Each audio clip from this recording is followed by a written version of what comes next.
Welcome to the Learning Pines YouTube. We hope this video helps. You start by securing what matters. Make sure you know your device passcode and Google account credentials, and back up any photos you want to keep. Once done, go straight to Settings and tap Apps or Applications Manager so you can act on the Google Photos entry. You do this now to avoid accidental data loss and to reach the controls for storage, permissions, and uninstalling updates. This step gets you into the exact place where removal begins, so proceed without delay. You now take the detailed actions. Select Google Photos in Apps, tap Storage and choose Clear Storage or Clear Data to remove local app files.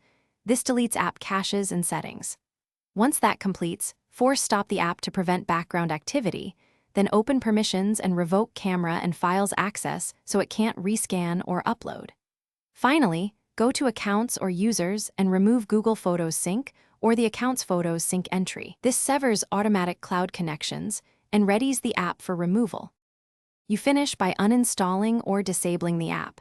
If the uninstall button is available, tap it and confirm. If not, tap Disable to hide and stop it. After that, reboot the device to ensure services stop and file indexes refresh. Make sure your default gallery shows only photos you expect. If stray images remain, reopen Google Photos briefly, repeat Clear Data, then disable again.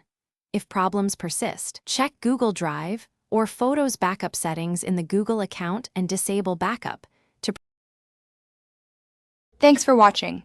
Consider subscribing if we helped you.